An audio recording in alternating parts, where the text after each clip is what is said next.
el proceso que ayer culminó y con una ceremonia de entrega del texto final del borrador, ahora ya propuesta de la nueva Constitución. Estamos aquí en el estudio con el académico de la Facultad de Ciencias Sociales de la Universidad Autónoma, Tomás Duval. ¿Qué tal, Tomás? Hola, muy buenos días. Bienvenido al estudio de CNN. Muchas gracias. ¿Cómo viste, Tomás, el proceso y la ceremonia, el acto de ayer encabezado por el presidente Boric? Yo diría que la ceremonia fue muy sobria, muy republicana, y desde ese punto de vista cumplió, diría yo, con todas las normas para hacer la solemnidad que tiene la entrega de un nuevo texto constitucional al presidente para que éste llame al plebiscito. Yo creo que cumplió con esos estándares. Quizás muchos nos recordamos cómo se inició la convención. Pero había un poco quizás de temor. Y había a lo mejor temor en esas circunstancias, pero yo creo que demostraron, por lo menos los convencionales, una cierta madurez y un nivel de aprendizaje. Todo el mundo puede aprender respecto de los errores y cosas cometidas. Sin duda para algunos podría haber sido una expectativa, claro. La convención termina muy mal evaluada como tal, las encuestas dicen que está entre el 22 y 28% hoy día recién, por lo tanto es muy baja su nivel de aprobación. Una ceremonia no iba a cambiar esa visión, a no ser que el temor que había en algunos era que precisamente, y decían insistentemente en los últimos días, que nadie se fuese a mandar un numerito o que ojalá que nadie sea un gustito a propósito de las últimas horas que antecedían la ceremonia de ayer. Sí, no se dieron ningún gusto, ni tampoco fueron extremos que salieron a gritar o hacer cosas así. Ninguno de los colectivos, ni individual ni grupalmente, hicieron nada especial. Yo creo que se cumplió adecuadamente con las formalidades y con lo que era una ceremonia de este tipo.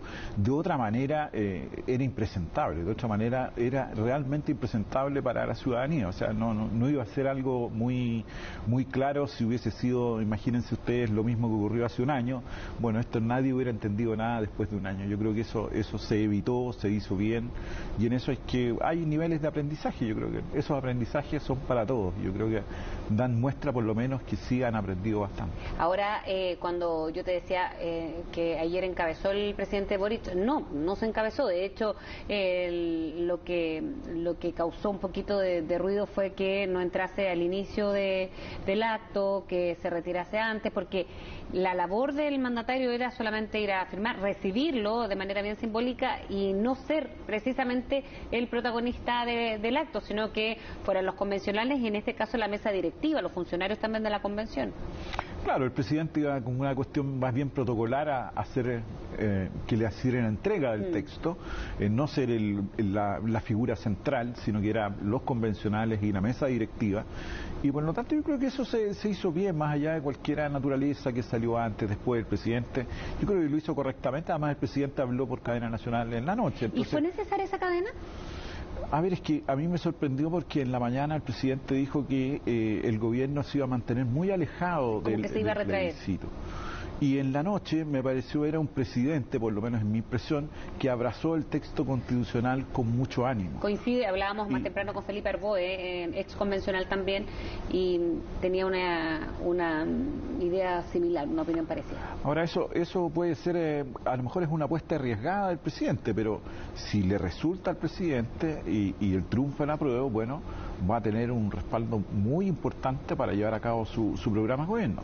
Al contrario, Census, si esa posición no resulta, bueno, va a quedar con grandes dificultades y con un problema, derrotado junto al texto constitucional. Entonces yo creo que esas dos cuestiones hoy día uno las ve desde esta perspectiva, pero a lo mejor en 60 días más esto va a tener otras miradas, porque Chile no se acaba el 4 ni el 5, el país va a seguir, tiene que seguir viviendo, y por lo tanto en ese sentido creo que hay que mirarlo con distancia también de lo que es el plebiscito. Y hace bien el gobierno en intentar replegarse, porque con la cadena de ayer es una señal un poco contradictoria quizás, pero si ya se repliega de este proceso de campaña, sobre todo que comienza ahora. Yo no creo que se repliegue, porque coaliciones políticas que apoyan al gobierno, básicamente a Prueba Dignidad, esto Frente Amplio y Partido Comunista, van a ser los que van a estar, eran los actores mayoritarios dentro de la convención, y son parte de quienes hicieron este nuevo texto, y también yo creo que ellos van a tener que ser protagonistas de esta campaña. Yo creo que ese es un poco el mensaje detrás, cómo estos partidos políticos, estas fuerzas políticas que apoyan a la coalición gubernamental, las dos coaliciones, Socialismo Democrático y Apruebo Dignidad, van a encabezar esta campaña que comienza, bueno, mañana miércoles 6. Ahora, leía en la tercera más temprano que las autoridades de gobierno debiesen tener como el mandato de no replegarse, pero sí cuando se hable del plebiscito sea netamente informativo, en declaraciones, no llamando, por cierto, a alguna opción, pero también fijarse en que sea más informativo también. Yo creo que vamos a ver a las autoridades de gobierno cada una manifestando sus posiciones frente al plebiscito, más allá de decir yo voy a votar de tal manera y manteniendo lo otro. Claro, ellos están regulados por normas de la Contraloría, entonces hay un largo instructivo de la Contraloría que impide una cantidad de cosas a los funcionarios públicos. Van a tener que ser muy cuidadosos. Que van a tener que ser muy cuidadosos desde los vehículos, desde lo que hacen, de cómo se distribuyen las horas, que si puedo ir en horas de trabajo o no a ciertos actos. Yo creo que todo eso está, pero infinitamente regulado en un instructivo de la Contraloría. Y puede ser muy complicado porque en el fondo esas cosas van enturbiando la campaña y se producen muchos roces, pero eso es natural que suceda. Yo creo que en ciertos aspectos va a suceder, espero que no sea en gran magnitud y vamos a ver refriegas en esas materias. Los ex convencionales en general, bueno, no, hay de todo en realidad, ¿no? Está como aquellos que dicen derechamente que van a hacer campaña en estos 2 meses, otro que dicen ahora ya de verdad no somos los protagonistas, más allá de querer informar, siempre hay visiones de algunas normas en particular. ¿Qué debiesen hacer en general los ex convencionales ahora? Evitar ser tan protagonistas, porque en el fondo lo que se dice más allá del texto es a los convencionales o ex convencionales ahora los que fueron mal evaluados en este proceso, y no todos, por cierto, pero no fue necesariamente el texto que quedó. Eso se va a ver el 4 de septiembre. Claro, es difícil. Yo veo que los autores de un texto después de un año no creo que se queden en las casas, estén por una opción o por la otra. Mi impresión es que van a participar en la campaña y es legítimo que lo hagan. Si ellos participaron del proceso, fueron los principales actores, redactores de esto, y por lo tanto yo los veo como efectivamente haciendo campaña en su distrito, teniendo distintos tipos de protagonismo. A lo mejor eso es lo que vamos a ver, pero no los veo sentados en la casa detrás de una estufa, ni mucho menos. Claro, o haciendo solamente clases. O haciendo, claro, cada uno en sus habitaciones escondidos, no creo. Y es imposible eso en la sociedad actual, digamos, ¿no? Las personas no pueden hacer aquello. Entonces yo creo que van a tener un protagonismo, porque son aquellos que redactaron el texto, que mejor saben las interpretaciones, las visiones que tienen, y por lo tanto de uno u otro lado, el apruebo y rechazo, van a tener esos protagonismos. Ahora, va a ser interesante ver mañana con qué tono parten las campañas, porque eso será muy interesante.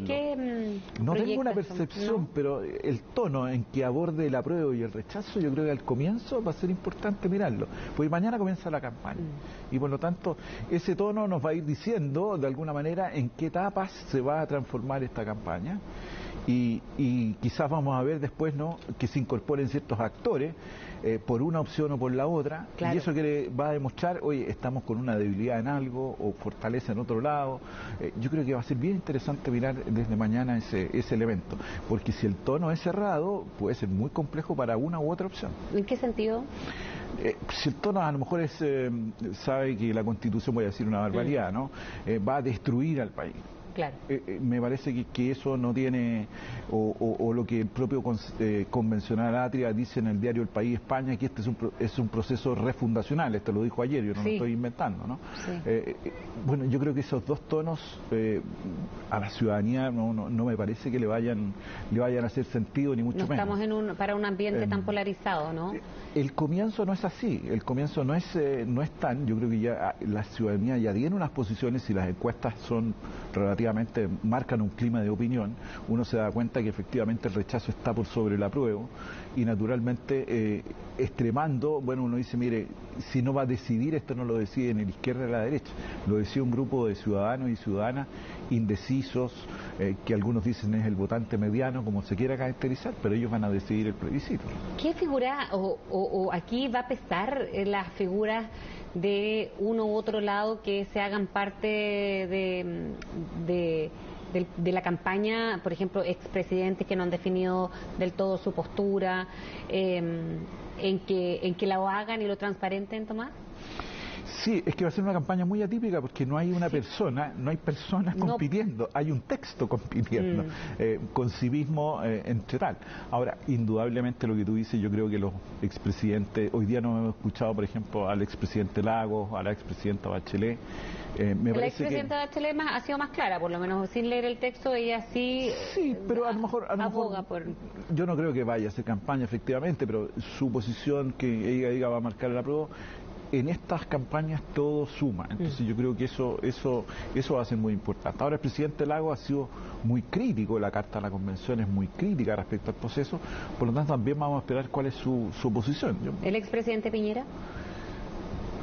Tampoco ha dicho nada, pero yo me imagino que estará por el rechazo, no lo veo en otra posición. Digamos. Y ahí no habría mucho cambio. Es que lo que están sorprendiendo, quizás, ahí tú no sé si compartes mi opinión, es en aquellos que votan rechazo después de haber votado apruebo en octubre pasado, porque esperaban un cambio. Hablábamos el fin de semana con Isidro Solís, por ejemplo, que fue ministro de Lagos y Bachelet en su gobierno, y ahí, bueno, se hizo parte también de este movimiento de Amarillos por Chile, pero así otros colaboradores, ex colaboradores de gobiernos de la tradicional exconcertación.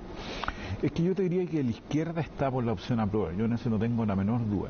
Y hay un sector de la centroizquierda que, como tú lo señalas, algunos llaman cruzar el río hacia un lado o al otro, ¿no? Han cruzado hacia el rechazo y no al apruebo. Bueno, yo creo que ahí es donde se está definiendo la elección. Ahora tú me dices, claro, Isidro, uno dice, bueno, es una señal, sí, yo no veo detrás grande cantidad de votos ni muchas cosas así, no me lo quiero imaginar, pero es una señal de que efectivamente esos sectores no están tan convencidos del proyecto constitucional. Entonces, por eso la importancia. Ahora, aquí, como digo, todo puede sumar en última hora, y básicamente los ciudadanos gran parte de los ciudadanos ya tienen una decisión tomada, si las encuestas están así, por lo tanto va a quedar un segmento que en los 10 últimos días, 15 días finales, va a tomar su decisión. Ahora puede haber... Y aquí el voto obligatorio me parece que no va a actuar como algunos podrían pensar que van a votar todos. No pareciera existir esa posibilidad. Pero sí podrían revertir las encuestas. Esto yo se lo pregunto a todos los ex convencionales ya, en torno a, claro, ha habido sondeos de opinión, estudios y encuestas que todos dan, y con más fuerza, digamos, semana a semana, la opción del rechazo. Esto ahora, con una etapa terminada, podrían ir variando, ¿no?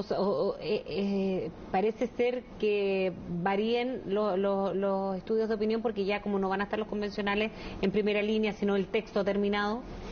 Sí, yo tengo la impresión de que eso se puede ir estrechando. Hoy día muestran 14, 15 puntos las diferencias entre el rechazo y el apruebo.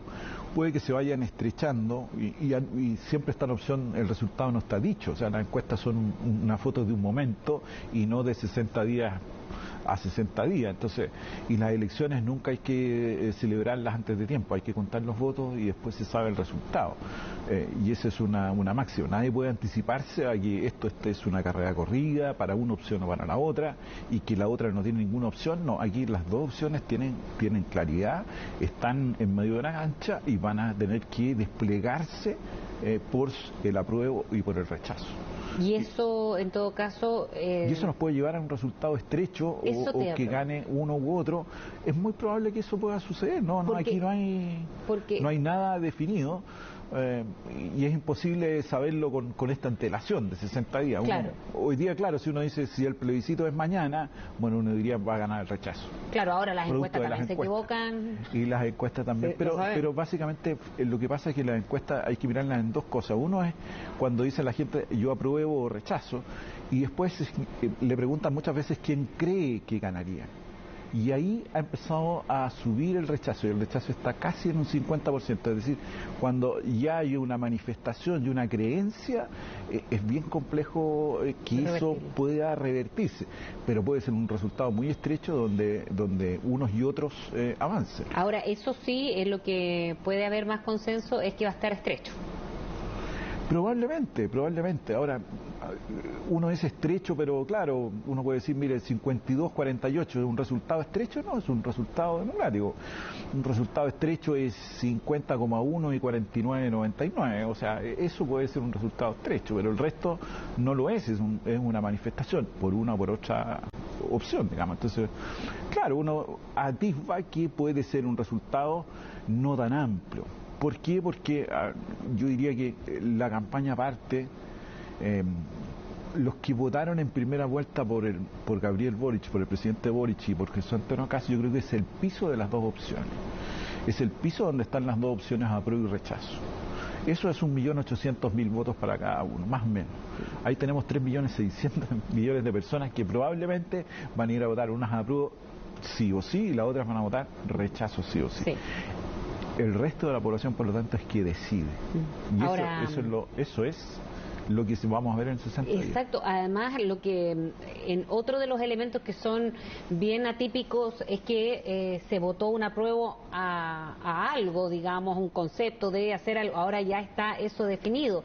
Que muchos dicen, votamos apruebo y ahora vamos por el rechazo, pero ahí no había nada. O sea, había una idea de cambiar algo. Ahora ya con un texto definitivo, la probabilidad de aquellos que votaron apruebo es más cercana a que se hayan movido al rechazo antes que los de rechazo, que rechazaron ya un concepto de cambio de algo, ¿no?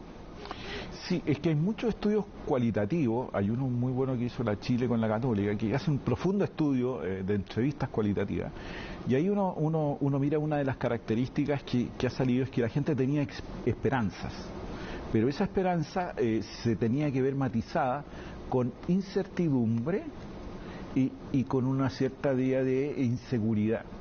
Si esas condiciones, o el miedo a algo, si se quiere decir la incertidumbre y el miedo, si esas cuestiones debilitaban la esperanza, entonces la gran pregunta es qué va a pasar, que es un poco con la ciudadanía, que tenía esa esperanza, pero también puede haber incertidumbre y miedo. Y esto no tiene que ver a veces con el texto constitucional, aquí nos podemos perder, porque a veces la ciudadanía puede tomar decisiones por las cuestiones más bien materiales. Estamos viendo que la inflación es alta, hay problemas de precio, etcétera, y esas cuestiones pueden transformarse en una crítica muy fuerte al gobierno y traspasarse al rechazo. Yo creo que eso es probable. Si los efectos económicos son muy fuertes, la academia nos dice que los ciclos económicos, si son muy fuertes para un gobierno, afectan al gobierno directamente con su evaluación. O sea, la gente lo asocia directamente los problemas económicos al gobierno. Entonces, yo creo que también hay que ir mirando esas cosas, porque uno empieza a mirar el texto constitucional, pero también las condiciones materiales pueden llevar a las personas a sufragar de determinada manera. A ser más pragmáticos a manifestar o molestarse una ofición. Ahora, también el gobierno tiene una dificultad. En menos de 100 días ha perdido mucha aprobación el gobierno, y eso es bien... ¿Iba muy de la mano con el plebiscito, crees tú? En las últimas encuestas uno podría ver algún tipo de relación, pero en las primeras no. Ahí está la gran duda, si efectivamente existe esta correlación directa entre la aprobación del gobierno y la opción apruebo. En las últimas encuestas pareciera haber una cierta correlación, pero no necesariamente puede darse. Ahora, en estas condiciones materiales puede que la gente tome una decisión de esa naturaleza. Ahora, el tema del miedo, de la campaña del terror por ambos lados ha sido como criticada. Antes incluso de la ceremonia de ayer ya se veía, y por eso muchas figuras políticas han llamado a desdramatizar cuál sea la opción que gane, por lo mismo, porque era como, si no gana la prueba, entonces esto, si no gana el rechazo, entonces esto. ¿Podemos ver eso como alguna vez algunos han comparado con el plebiscito del 88, Tomás? Yo creo que eso se va a dar. No, a mí no me gusta que se pueda dar, pero se va a dar naturalmente porque las opciones en competencia son bipolares. No hay, sí, son con modelos distintos. Es bipolar y son cuestiones distintas. Y el que está por, algunos del apruebo dicen que si no se aprueba, este país se incendia o se sale, y si los del rechazo dicen que se aprueban, bueno, efectivamente este país también se va y se hunde. Yo creo que ninguna de las dos cosas es cierta, por eso decía que después del día 5 de septiembre los ciudadanos de este país tenemos que seguir viviendo, tenemos que seguir trabajando en distintos lugares, y evidentemente sí, el texto constitucional es importante. Quizás yo tengo una mirada muy desde el punto de vista, yo creo que las constituciones no cambian las sociedades, cambian los regímenes políticos, digamos, y pueden influir en algunas, pero no son las constituciones ejes de transformaciones, por lo menos en la historia eso no me parece que sea así, y por lo tanto vamos a tener una sociedad que va a seguir funcionando más allá del resultado. El sin odio y sin violencia de la cadena de ayer del presidente Boric, ¿cómo lo lees, Tomás? Yo entiendo que el presidente ahí está haciendo un guiño, quizás a los adultos mayores, o a personas como yo que votamos el año 88, ¿no es cierto?, en el plebiscito de octubre del 88, está básicamente en esa campaña del sí y el no, digamos, sin odio y sin violencia. Yo creo que es un mensaje que va a ese sector, entendiendo que todos los estudios dicen que esos sectores están más bien por el rechazo que por el apruebo, entonces yo creo que va por ahí. Pero puede tener también un elemento político, que yo creo que a mí no me parece, pero efectivamente revivir a Pinochet puede también ayudar a una opción respecto del apruebo y el rechazo. ¿Para bien o para mal? Depende cómo se lea, ¿no? Pero puede ser que para algunos sectores, si el rechazo es revivir a Pinochet, bueno, puede ser un argumento, yo estoy haciendo teoría en esta, puede ser un argumento que apunte a ciertos sectores a motivarlos a poder sufragar en septiembre. Ahora, esta participación, porque si bien es obligatorio, porque decías, de todas maneras vamos a ver más gente en las urnas, sí o sí. Ahora, ¿no necesariamente a tu parecer, Tomás? Yo creo que no, porque los chilenos no somos mucho de las obligaciones. Las obligaciones las cumplimos no mucho. Yo veo en todo tipo de sectores etarios que las obligaciones no son tan directas, y no veo tampoco, cuando uno mira los países con votación obligatoria, tampoco vota el 100%. Entonces uno puede decir, mire, va a votar 75%, una cosa así.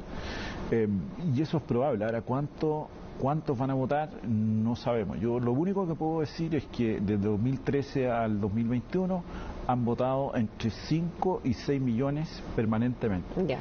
Los mismos.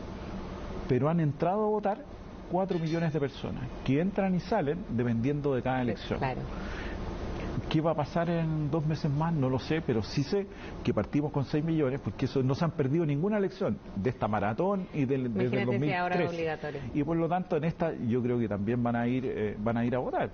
Y los otros han entrado y salido dependiendo del tipo de elección, la forma, las condiciones, los candidatos, etcétera, y entran entre primera y segunda vuelta, entre una y otra elección. Es decir, ahí hay una cantidad de personas, y esas personas como que uno tiene la lógica, yo creo que es como audiencia, están viendo qué es lo que es para tomar una definición. Bien, Tomás Duval, como siempre, un gusto haber conversado, y vamos a seguir conversando de aquí a los 2 meses, y el 5 de septiembre seguramente vamos a estar analizando el plebiscito. Gracias, Tomás. Gracias a ti, buenos días. Que tenga buen día. Bien, vamos a hacer una pausa y ya estamos de regreso aquí en Noticias Extra.